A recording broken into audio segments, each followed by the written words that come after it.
Hello दोस्तों, मेरे YouTube channel में आपका बहुत बहुत स्वागत है। मैं इतिहास के महत्वपूर्ण 16 क्वेश्चन लेके आया हूँ जो कई प्रतियोगी परीक्षाओं में इससे रिलेटिव क्वेश्चन आते हैं। तो आइए शुरू करते हैं। द मास्टर द मास्टर के नाम से विख्यात स्वतंत्रता सेनानी का मूल नाम था। यानी द मास्टर के नाम से विख्यात स्वतंत्रता सेनानी का मूल नाम था सूरसेन। इसका राइट आंसर है सूरसेन। बंगाल यानी सूरसेन बंगाल के नए क्रांतिकारी संगठनों में सूरसेन द्वारा स्थापित इंडियन रिपब्लिक आर्मी का विशिष्ट स्थान था। सूरसेन ने असहयोग आंदोलन में सक्रिय रूप से भाग लिया था, जो आगे चलकर एक राष्ट्रीय स्कूल में एक शिक्षक बन गए और इसलिए इन्हें समानता एक मास्टर द के नाम से प्रसिद्ध थे। क्वेश्चन नंबर 2, राष्ट्रीय कांग्रेस की स्थापना कहाँ हुई? यानी राष्ट्रीय कांग्रेस की स्थापना हुई थी। इसका राइट आंसर है बम्बई में। कहाँ पर हुई थी? बम्बई में हुई थी। भारतीय राष्ट्रीय कांग्रेस की स्थापना 28 से 31 दिसंबर के बीच 1885 ईस्वी में ग्वालियर टैंक में स्थित गोकुल दास तेजपाल संस्कृत विद्यालय में हुई, जिसमें ज्यादातर वकील एवं पत्रकार ने भाग लिया था। कुल 72 प्रतिनिधियों ने भाग लिया था। इसकी अध्यक्षता व्योमेश चंद्र बनर्जी ने की थी। ये ह्यूम ने इसके संस्थापक थे। क्वेश्चन नंबर 3, राष्ट्रीय कांग्रेस की स्थापना के समय वायसराय नहीं, भारतीय राष्ट्रीय कांग्रेस की स्थापना के समय वायसराय कौन था? इसका राइट आंसर है लॉर्ड डार्फिन। यानी लॉर्ड डार्फिन इस समय वायसराय थे। भारतीय राष्ट्रीय कांग्रेस की स्थापना 1850 ईस्वी के समय लॉर्ड डार्फिन कार्यकाल था। ऐसा माना जाता है कि कांग्रेस की स्थापना का विचार लॉर्ड डार्फिन के विचार में की उपज, यानी कांग्रेस की स्थापना की उपज लॉर्ड डार्फिन के दिमाग में आया था, जिसके सहयोगी ये ने मिलकर किया था भारतीय कांग्रेस की स्थापना। क्वेश्चन नंबर 4, भारत में सुप्रीम कोर्ट की स्थापना हुई थी। यानी भारत में सुप्रीम कोर्ट की स्थापना कब हुई थी? इसका राइट आंसर है 1774 ईस्वी में। कब हुई थी? 1774 ईस्वी में भारत में सुप्रीम कोर्ट की स्थापना हुई थी। 1774 ईस्वी में 1773 ईस्वी के रिलेटिव एक्ट के तहत 1774 ईस्वी में कलकत्ता में एक सुप्रीम कोर्ट की स्थापना हुई थी। कहाँ पर हुई थी? एक कलकत्ता पर हुई थी। इसमें से एक मुख्य न्यायाधीश, 3 अन्य न्यायाधीश को नियुक्ति की गई थी। क्वेश्चन नंबर 5, भारत में यूरोपियों व्यापारियों का आगमन, यानी भारत में यूरोपीय व्यापारियों का आगमन पहले पुर्तगाली आए, जो 1498 में वास्को डिगामा भारत आया था, और डच 1605 ईस्वी में आए थे। डच अंग्रेज 1613 ईस्वी में हाकिम जहांगीर के दरबार में आया था, और फ्रांसीसी 1664 ईस्वी में आए थे। यानी पहले पुर्तगाली, डच, अंग्रेज और फ्रांसीसी का आवागमन हुआ था। भारत में यूरोपीय व्यापारियों का आवागमन हुआ था। यंग इंडिया के लेखक, यानी यंग इंडिया के लेखक लाला लाजपत राय। इसका राइट आंसर है लाला लाजपत राय ने यंग इंडिया की रचना की थी। यंग इंडिया के लेखक लाला लाजपत राय ने की थी। इसी पुस्तक में उन्होंने सर्वप्रथम कांग्रेस संबंधी सेफ्टी वाल्व का सिद्धांत प्रस्तुत किया, यानी कांग्रेस की स्थापना संबंधित सेफ्टी वाल्व का सिद्धांत प्रस्तुत किया था। क्वेश्चन नंबर 7, गदर पार्टी के संस्थापक, यानी गदर पार्टी के संस्थापक कौन थे? इसका राइट आंसर है लाला हरदयाल, यानी गदर पार्टी के संस्थापक लाला हरदयाल थे। लाला हरदयाल तथा शोभन सिंह भरकाना के प्रयासों के अमेरिका में सैन फ्रांसिस्को में नवंबर 1913 ईस्वी में, कब हुई थी? नवंबर 1913 ईस्वी में गदर पार्टी की स्थापना, यानी कहाँ पर? San Francisco, America San Francisco में नवंबर 1913 ईस्वी में गदर पार्टी की स्थापना हुई थी, जिसका मूल उद्देश्य था कि भारत ब्रिटिश शासन को उखाड़ फेंकना था। अपने इन्हीं उद्देश्यों को प्रचार प्रसार के लिए गदर पार्टी में गदर नामक एक पत्रिका, यानी गदर नामक एक पत्रिका का भी प्रकाशन किया था।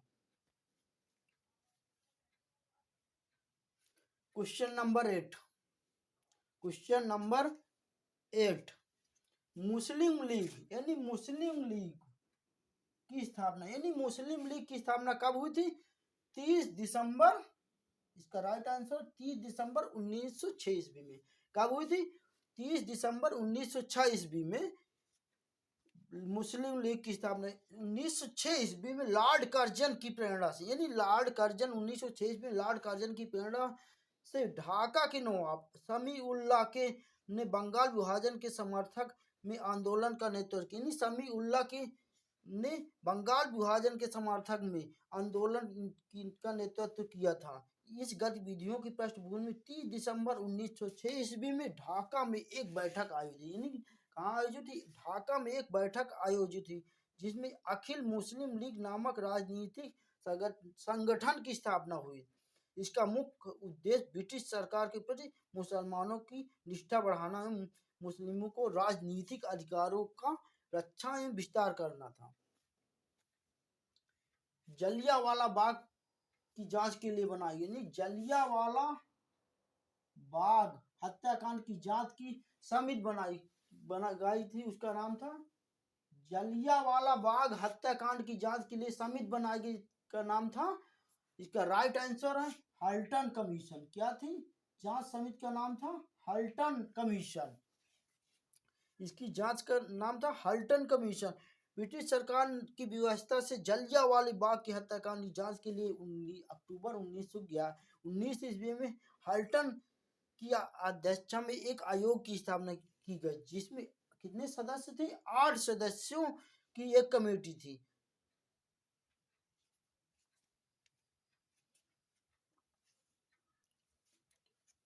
क्वेश्चन नंबर 10, भारत छोड़ो यानी भारत छोड़ो आंदोलन 1942 ईस्वी में किस महीने आरंभ हुआ? यानी किस महीने आरंभ, यानी भारत छोड़ो आंदोलन 1942 ईस्वी में किस महीने आरंभ हुआ? इसका राइट आंसर है अगस्त महीने में आरंभ हुआ था। कब हुआ था? अगस्त महीने में आरंभ हुआ था।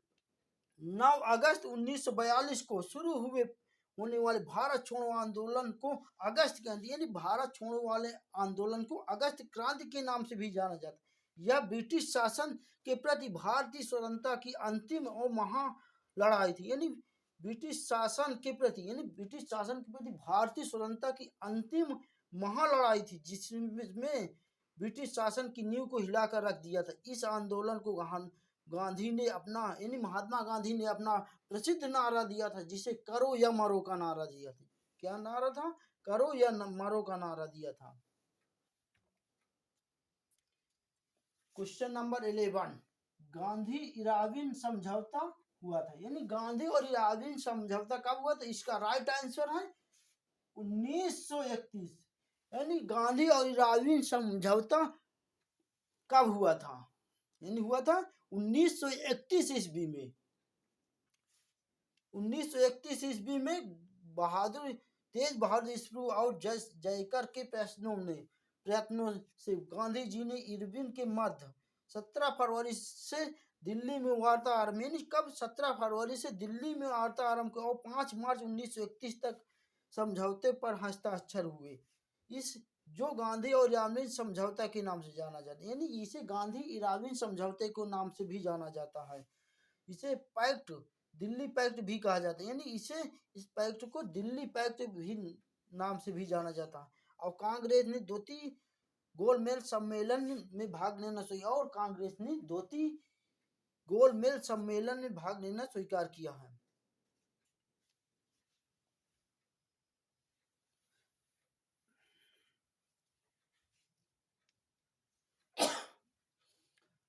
13 वर्ष की आयु में, 13 वर्ष की अल्पायु में बैठने वाला शासक, यानी 13 वर्ष की अल्पायु में राज गद्दी पर बैठने वाला शासक कौन था? यानी 13 वर्ष की अल्पायु में गद्दी पर बैठने वाला शासक था। इसका राइट आंसर अकबर।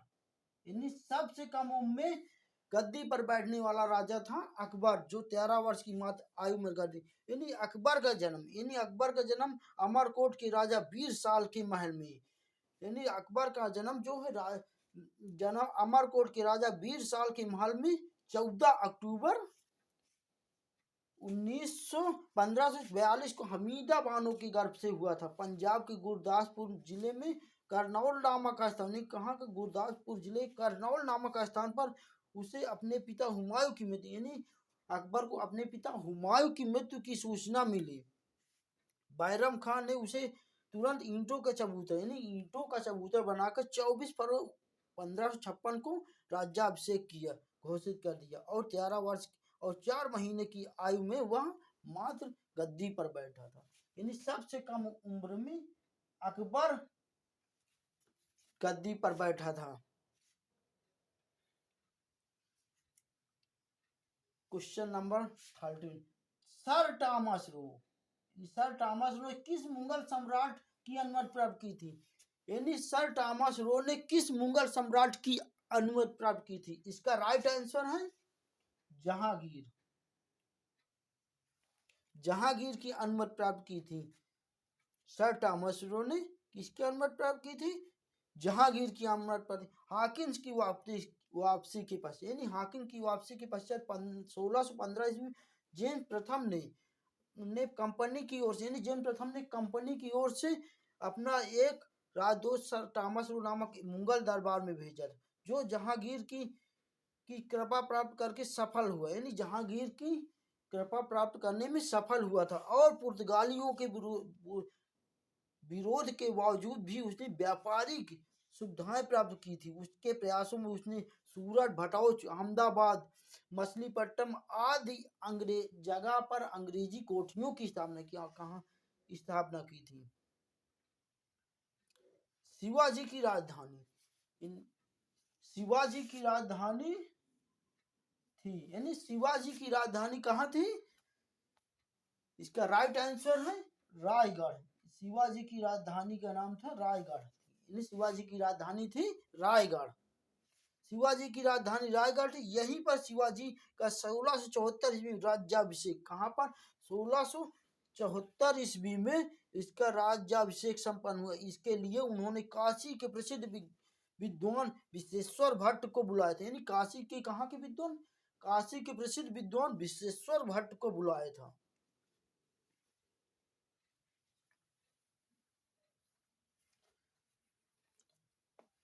शिवाजी के मंत्रिमंडल के 8 प्रधान की विशेषता, यानी शिवाजी के मंत्रिमंडल की 8 प्रधान की विशेषता क्या थी?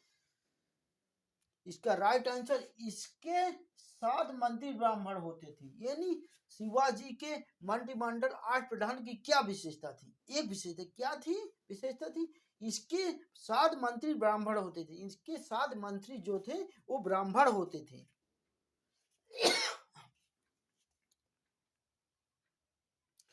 प्रशासन में शिवाजी की सहायता और परामर्श के लिए 8 मंत्री परिषदों की एक परिषद थी। यानी 8 मंत्रियों की एक परिषद है, जिन्हें 8 प्रधान कहा जाता था। 8 प्रधान की परिषद का प्रत्येक मंत्री अपने विभाग का प्रमुख अधिकारी होता है, जिसकी नियुक्ति शिवाजी द्वारा, किसके द्वारा होती? शिवाजी द्वारा होती, और अपने कार्यों के लिए प्रति उत्तरदायी होते, शिवाजी के प्रति उत्तरदायी होते थे। उसके मंत्री परिषद की यह विशेषता कि सेनापति के अतिरिक्त सभी मंत्री अर्थात 7 मंत्री ब्राह्मण होते थे, और न्यायाधीश पंडित राव को छोड़कर शेष सभी अवसर पड़ने पर सेना का नेतृत्व करते। किसका नेतृत्व करते थे? अवसर पड़ने पर सेना का नेतृत्व करते थे। वंदे मातरम गीत के लेखक, यानी वंदे मातरम गीत के लेखक हैं, इसका राइट आंसर है बंकिम चंद्र चटर्जी। यानी वंदे मातरम गीत के लेखक हैं बंकिम चंद्र चटर्जी। वंदे मातरम गीत के रचयिता बंकिम चंद्र चटर्जी एक बंगाली कवि हैं। क्या है ये? एक बंगाली कवि थे। इनका प्रसिद्ध ग्रंथ था आनंद मठ में ही गीत के यानी आनंद मठ में ही वंदे मातरम गीत का वर्णन किया गया है। और 1896 ईस्वी में कांग्रेस अधिवेशन में इस गीत को यानी 1896 ईस्वी में कांग्रेस अधिवेशन में इस गीत को स्वीकार किया गया है। अब बंगाल और 1905 ईस्वी में बंगाल विभाजन के विरुद्ध यह गीत एकता का प्रतीक बनी। यानी बंगाल 1905 ईस्वी में बंगाल विभाजन यानी किसका भी बंगाल के विभाजन में यह गीत एकता का प्रतीक बन गया है। दोस्तों अगर वीडियो पसंद आए तो वीडियो को लाइक करना और चैनल सब्सक्राइब करना। नेक्स्ट वीडियो में मिलते हैं। जय हिंद।